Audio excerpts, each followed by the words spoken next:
Le 18 avril, c'était pas un jour de tournage, c'était un jour de déménagement, la mise en place, etc., etc. Et il y avait un truc où il fallait qu'on soit efficace, parce qu'on n'avait pas le temps. Et qu'on avait 10 jours dans l'appart, en tout, montage, démontage inclus. Et je me souviens très bien d'ailleurs, être arrivé à l'heure le matin devant l'appart, et d'avoir personne. Camille et Elia qui étaient chez Elia en train de monter les décors dans la voiture pour les amener à l'appartement, pour préparer le déménagement, etc. Enfin, il y a eu une organisation déjà de fou, et que tout le monde était à la bourre, et que je me suis retrouvé seul pendant un moment devant l'immeuble en me disant ah ben ça commence bien le tournage, ça va être sympa, tiens.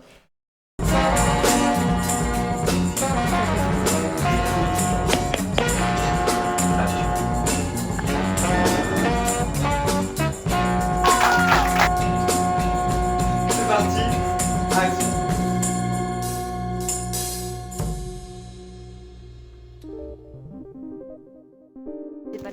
Le 18 avril 2021, l'équipe entière est réunie afin d'aménager le plateau à l'intérieur de l'appartement loué pour le tournage.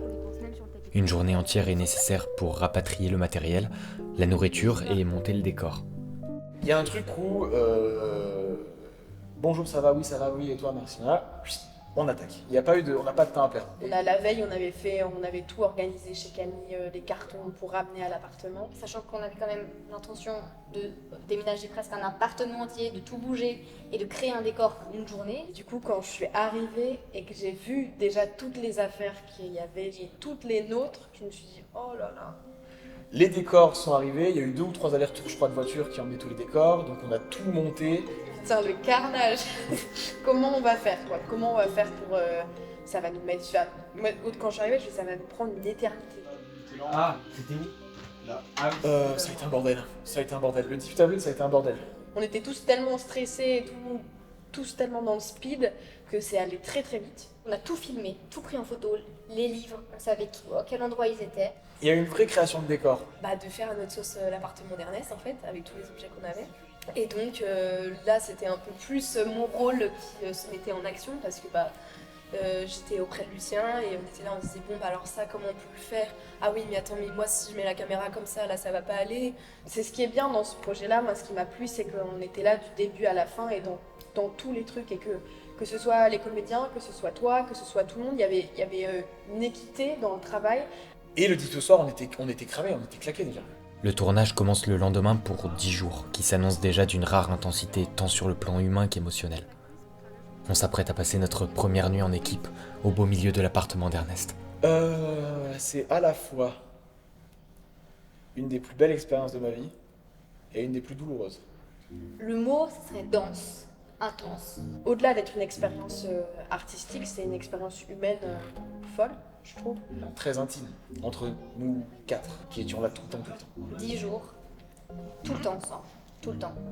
Même les toilettes, il y avait la porte, mais il y avait une petite fenêtre qui faisait qu'on n'était jamais coupés les uns des autres, quoi. C'est même pas comme si on avait vécu ensemble, c'est qu'on a vécu ensemble, on dormait tous les 4 à l'appart, on se levait le matin dans l'appart, on mangeait là, on n'en sortait pas. Les 45 mètres carrés ouverts que nous partageons se transforment peu à peu en une véritable bulle de création collective, tout aussi stimulante qu'éreintante. C'est pas toi. Premier jour de tournage, je crois, je me souviens plus du PAT, du prêt à tourner par cœur, mais on commençait à tourner en début d'après-midi, il me semble, un truc comme ça. Sauf que, prêt à tourner à 14h, ça signifie qu'il faut installer les lumières.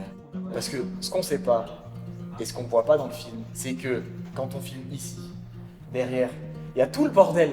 Les cartons, les projets qu'on n'utilise pas, les meubles qu'on déplace parce qu'on n'a pas réussi à les sortir de l'appart pour les amener ailleurs. Il y a un truc où c'est de la magie.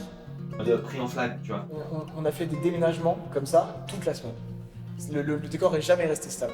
Mais non, c'était hyper intense, mais c'était hyper beau parce que dans cette fatigue qu'on avait tous, il y a des choses qui se créaient. C'est comme si on sortait un peu de notre corps et qu'on devenait un peu super nous. Et on était vraiment dans une énergie tout le temps. Et ça, c'était génial parce qu'à aucun moment on était coupé du truc. Mais parfois, on était tellement dedans, finalement, que c'était difficile de séparer le vrai du faux. Le jeu du non-jeu, Rosa Camille, Ernest Matisse. On se rend compte que ça devient un peu plus compliqué que ce qu'on avait pensé. La scène où Camille était censée pleurer en annonçant son départ à Ernest, je sais qu'on l'a refait pas mal de fois et que Camille à ce moment-là elle était debout. Et Et il y a un moment où je me suis dit putain mais là ça craint quoi, ça, parce que vraiment elle est pas bien. Et en fait elle a réussi à sortir des trucs que je pensais pas sortir, qui allaient même au-delà de la fiction. C'est à partir de ce moment-là, petit à petit, que je crois chaque scène qu'on a tournée m'a touché. Peu importe la scène que c'était, si c'était une scène triste, joyeuse, on s'en fout. Il y a un truc où en moi ça m'atteignait. Peut-être parce que je me suis trop impliqué, ou peut-être parce que j'ai trop mis de moi, et que c'était trop devenu moi par rapport au personnage, ou que j'ai pas appris assez de distance, mais il y a un truc où plus ça avançait, et plus peu importe la scène qu'on tournait, je finissais très souvent les larmes aux yeux. Le maquillage. Donc ça, et aussi, je reviens à ce que je disais, cette difficulté à mettre les limites, à mettre les barrières, à mettre les... entre la réalité et ce qu'on allait jouer. Et donc on a baigné quand même dans une atmosphère presque... Parfois je me demande si ça a vraiment existé, quoi. C'était tellement spécial, j'avais l'impression d'être sur une autre planète, mais je m'en suis surtout rendu compte après le tournage. Je vois comme un bloc intense de quelque chose qui s'est passé dans un monde parallèle. Mais en fait, j'aime. Non, et le fait de pouvoir aider sur plein d'autres choses et de pas juste être là en tant que maquilleuse. Ava qui est là avec tous ses conseils sur toutes les choses en fait, surtout, c'était... Elle touchait à tout, elle était partout.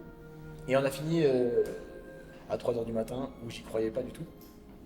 Et on peut remarquer à nos réactions que il n'y a plus rien. C'est une fin de tournage, les amis. C'est vrai? Ouais. Il n'y avait plus rien, on était vide. Vraiment, ça nous a vidé. Et après ça, je me souviens, on a dormi une dernière nuit à l'appart, et le lendemain, on s'est quitté. Je me souviens très bien, on est parti de l'appart, chacun avec nos valises, Lucien avait sa caméra aussi, machin. Et le moment où on s'est quitté, il y avait un au revoir et un à bientôt. Le mois de mai commence et le tournage est pourtant loin d'être terminé. Après avoir rendu les clés de l'appartement et effacé toute trace du passage d'Ernest, le travail reprend et nous nous préparons alors à relever un nouveau défi de taille, la mise en place de séquences de rêves dansés.